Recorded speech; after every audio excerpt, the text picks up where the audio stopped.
welcome to JenniSHOW number 14. On this show, you're going to meet all of my animals. Well, actually, this animal is Joffrey's, but it's in my custody and Joffrey's out of town, so we'll pretend. So these are my ferrets, and they're not really happy about just sitting still. This is Goober. He's mine. He's a little bit younger, but he's bigger because he's a boy. And this is Hedgehog, and she eats carrots and eggplant and all kinds of nasty stuff that like even I won't eat. And she likes to climb in my garbage cans. Goober just likes to like poop mostly, but and eat my toes. But so far I have decided I've out of all my experience that ferrets are really the coolest pets in the world, really, because they're small, and although they do poop a lot, they're very cute, and they're like kittens. They're a lot like kittens, only they're less scared of things. And actually, this is really great, but they do get along with the cats. Macadamia tends to get a little bit perturbed, but Pistachio loves them. So often, like, just for kicks, we'll toss the ferrets onto the cats, just to tease them a little bit, because then the ferrets go bonkers, and so do the cats. And, you know, unrest is a good thing. You need to shake things up a bit. So the cat runs away. So, ow! So we've had our ferrets for about a month now, maybe a month and a half, and they're great, and they're definitely not fully grown, especially Goober's going to get way bigger. I'm going to show you in case you have ferrets at home. You probably already know this, but this is really cool. You see how they won't sit still at all, right? Watch this. Isn't that great? Look. Ah! It's really super, and it's not hurting them at all either. Actually, what it's doing, it's like getting them high. It's like, I'm saying like all the time now, instantly. This is terrible. Essentially, it's just tons of little endorphins just soak into their blood, so they love it, actually. So this is the Jenni Pet Show, in case you haven't guessed, and I think I said that already. So that's the ferret segment, more or less. We might do a little bit of see just how wild we can make them get, which is probably very wild. And and we've also got 3 cats, not 2 anymore. We got 3 cats and a hedgehog, and my saltwater aquarium, which has 5 fish now instead of 6. So, okay. What we have here, this little ball of spikes, is Spree. He's my hedgehog. He's an African pygmy hedgehog, and I've had him for almost 2 years now. He's kind of upset because we just woke him up, and hedgehogs are nocturnal. So I think we might have actually introduced Spree on a different show, but I'm going to tell you all the cool hedgehog stuff because pretty much nobody knows anything about hedgehogs. And please, please, please don't tell anybody that I've got a hedgehog in D.C. because it's very illegal. But they're also really cute, so, you know. Anyway, hedgehogs are insectivores, so what it means is that if he were a little more athletic, he could probably snap up all the roaches in my apartment, except that the roaches have probably all eaten like roach killer stuff, and then he'd be eating it and it'd be bad. So mostly what he eats is kitten food and hedgehog food, and we feed him some crickets, but he doesn't like crickets. He doesn't like mealworms. He doesn't like any of the stuff that hedgehogs are supposed to like. Mostly he just likes pellets. He likes anything that comes in pellet form. Like I said, they're nocturnal, so they tend not to be the most playful during the daytime, and he's not real excited by this whole thing, but when they relax, all of their quills go back, so he's smooth, and it's actually not bad to touch him then. And they have the cutest little faces, really. Hedgehogs have just got the sweetest faces. So he doesn't really play with the other pets because they don't really know what to think of him, and he's scared to death of pretty much any other animal. So he spends a lot of time in his cage, but we got him this huge condo, and he's got a big wheel in there, and he's got a ball, and he's got toys, and he's got all kinds of stuff. Really, he only likes the wheel, though. So, you know, what are you going to do? Hedgehogs are, as a friend of mine put it, not the sharpest pencils in the box, but he's really cute. He's really good-natured, and I had initially gotten Spree when I was in college because we weren't allowed to have pets in our dorm rooms. But, so, you know, I wanted a pet, obviously. So I decided I needed something that was small and quiet and didn't smell. And hedgehogs are small, as you can see. The loudest noise he ever makes is, let me see if I can get him to make it closer to the microphone. That's about the loudest noise you'll ever hear a hedgehog make. They just sniff really hard. And they don't smell, they don't take up a lot of space. They're just great dorm room pets. So I can definitely recommend the little critters. They're very cute. Unfortunately, over the last 2 years, at some point, I've become allergic to spree. So I don't know if you can see, but like everywhere I've touched him with my hands have gotten red and itchy. And after 10 minutes or so, I get so congested I can hardly breathe. So I still love spree, and I play with him as much as I can, and I keep a hefty stock of Benadryl. So, in fact, I'm getting ready to sneeze right now. So I think that's the end of the spree segment. Okay. So now we're on to the cat segment. We're going to do them one at a time just because they're kind of itchy. Anyway, this is Macadamia. He's the kitty that I've had for the longest, but he's also the youngest of the kitties. So I got Macadamia from a shelter in Pennsylvania. What had happened was that somebody wrote me email and said, there are 2 cats in my office that are getting ready to have kittens, and would you like one of them? And then he sent me a picture, and I picked out my own kitten and everything, and there he goes. Picked out my own kitten and everything. I was so excited, and then the day came that I was going to drive up to, I think it was New Jersey, and pick up my kitten. I was so excited, and he wrote me email and said, my boss gave away your kitten yesterday, so I'm sorry, we don't have any kittens for you. And I was heartbroken because I had gotten so excited about the idea of my own kitten. So we were going to drive out to Pennsylvania and visit my parents anyway.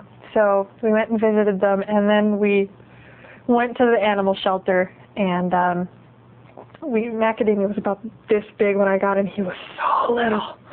So, to kind of ease my pain of losing my other kitten, we got Macadamia.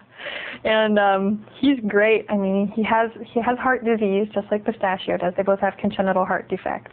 But they take aspirin, and they are just as playful as any other kittens. And, we have to keep an eye on it. Like, one trip to the cardiologist for Macadamia was $500.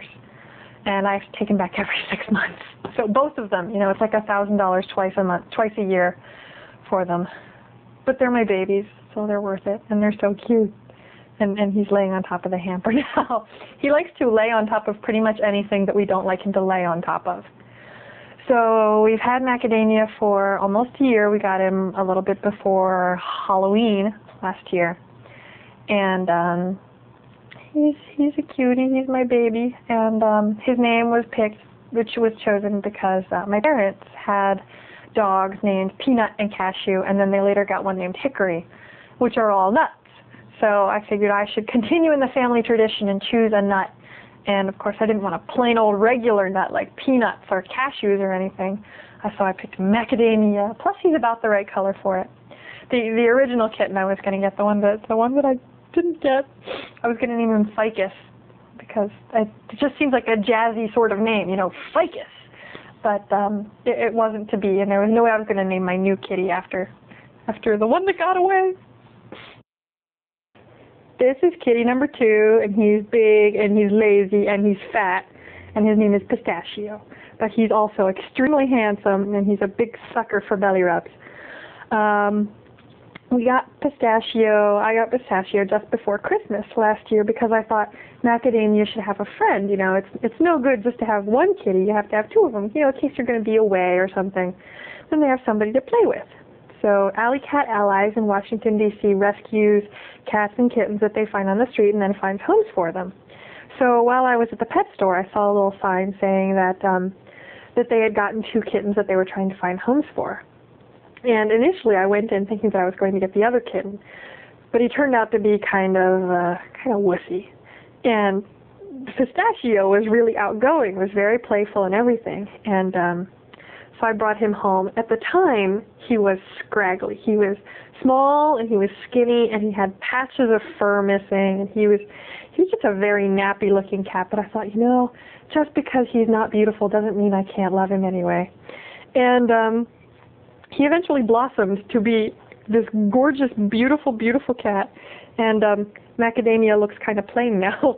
So they each had their period of time as being the pretty cat in the family. So Pistachio is part Himalayan and part Siamese. He's mostly just a mutt. He's got like medium length hair, but he's got the big bushy tail. And we just wanted another fancy nut, essentially. So Pistachio seemed like a good one.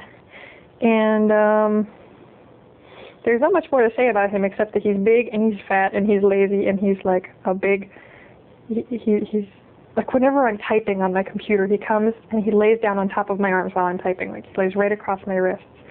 Because he knows, of course, that that'll get Mommy's attention. So, look at this. This is pathetic. He's like, ah. He knows it too. He'll lay in the middle of the hallway, right in the middle of the hallway, so you have to walk over him. In the least possibly convenient place in the whole world. That's where he wants to be.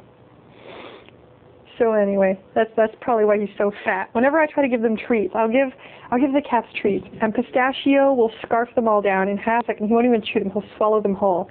And Macadamia will play with his treats. He'll play with them for half an hour, bat them all over the apartment, and never eat them. And then Pistachio finds them and eats them. So I think Macadamia's just he's not much of an eater, but this guy is. So we're gonna put him down and go find the newest addition to the family. Okay, this is our newest family member, and I suspect she's not going to sit still for very long because she does not like to be held yet. This is Hazelnut. Her name started out as Ghost.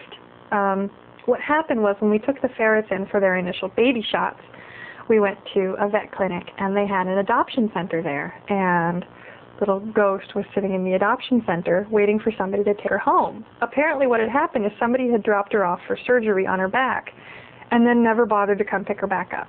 And because she'd had surgery and potential health problems and things like that, nobody wanted to adopt her. So she'd been sitting there for like 2.5, 3 months without somebody adopting her.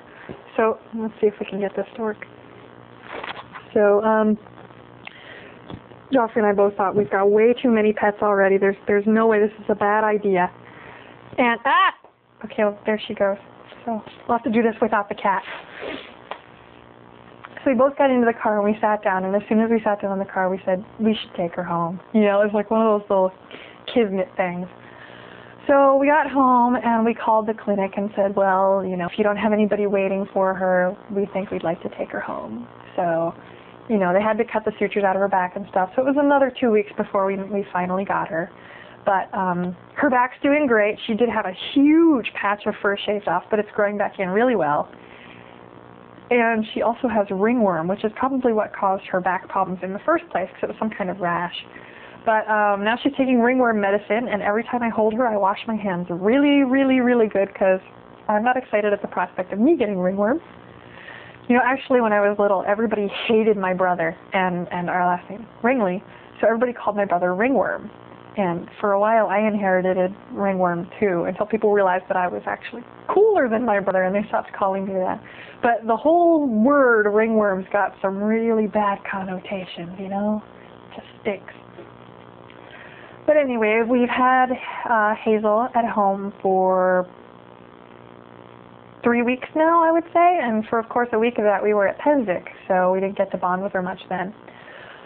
So she's still kind of, you know, mincing around the apartment. You know, she's not real comfortable anywhere yet, but the hissing has stopped, and she'll actually, you know, come hang out with you occasionally now. So she's acclimating. I think we're making very good progress, especially considering before the vet clinic had gotten her, she had been, in the space of, you know, 2.5 years, had been switched around between 4 different homes. You know, people just, oh, I can't keep her, I'm going to give her to somebody else. And that's another reason why I think I feel so compelled to give her like a good home, because she had such a bad situation before that. So I hope we make her happy, our new little girl.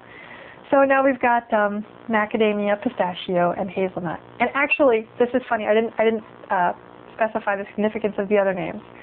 Spree was named just kind of because it sounded like a fast kind of name. You know, like Spree. It's kind of fast and jazzy, and you know, he's not particularly fast or jazzy, but it's kind of funny that way. And as you know, Spree is a kind of candy, and all my cats are nuts. So we thought, what should we name the ferret? Should we name it a candy or a nut? So of course we picked Goober, because goobers are those little chocolate-covered peanuts that you can get at the movies. And Goober is also, Goober peas are peanuts. So he's both a candy and a nut. So Goober's the transitional pet. So we thought that was pretty cool. And Junebug is Joffrey's pet, so she doesn't go along with anybody's. She's the oddball out, but we think Junebug's a cute name anyway. So that's all the cats.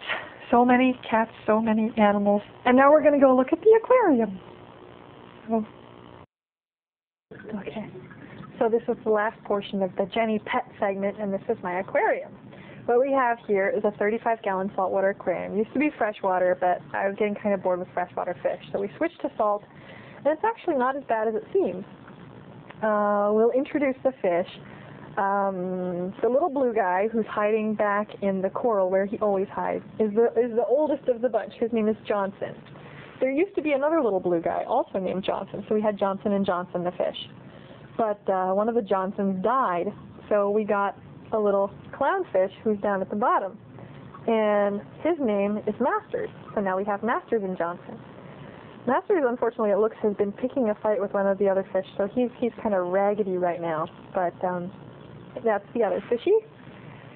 And we also have the one with the black and yellow stripes. It's actually blue and yellow. It's just a very dark blue.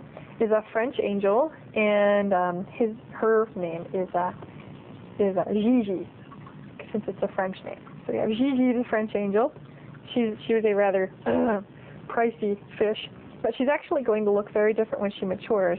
The blue is going to get lighter, and the yellow stripes are going to go away and turn into kind of a yellow shimmer on her sides. So she's going to be wicked pretty. And then we have another tomato clown who just swam behind. There he goes. He's over on the other side now. His name is Bobo. He's Bobo the clown. And the last species is the one that's hot pink and bright yellow. That's my favorite of all of them, and that's Maud. Maud, the royal dotty-back. If you guys had come a couple of days ago, you could have met Mr. Smith. I wanted to name him Bubba, but Joffrey didn't like the name Bubba. So he decided that we would name him Bubba Smith, and we would just call him Mr. Smith with the Bubba being implied.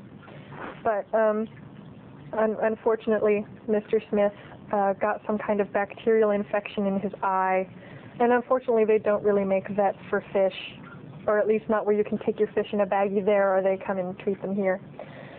So about 2 days ago, Mr. Smith croaked.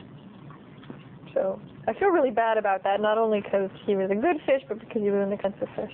So, or not only because he was an expensive fish, but because he was a good fish, because I feel sad that any of my charges died. Oh, and also we forgot to introduce, there's a hermit crab in there. He's kind of hiding, but he's kind of the town pig. He's right inside that thingy right there. And his name is Yoda. Yoda the hermit crab. I thought it was a good name. I don't know what you guys think. I haven't even seen Star Wars. I think I saw it maybe once, and that's about it. So I think Yoda was a hermit. There was something about that. So Yoda the hermit crab, damn it. And if that's not right, don't tell me, because I'm enjoying his name being Yoda. So don't spoil it for me. So I think we'll now observe a little moment of silence for Mr. Smith.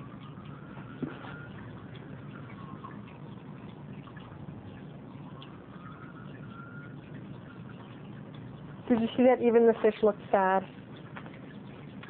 So that's my aquarium, and I'm going to try to keep all the other guys alive, because I'd feel really bad if more of them died, because then it's definitely all my fault rather than something that maybe he had before. So, if you know anything about why a fish, a flame angel, he's a very beautiful flame angel, would get like a kind of white goop over one of his eyes, if you know what causes that and how I can prevent it from happening to my other fish, please email me and tell me, so that next time if it happens again, I can do whatever and have them not croak too. So that's it for the fish segment.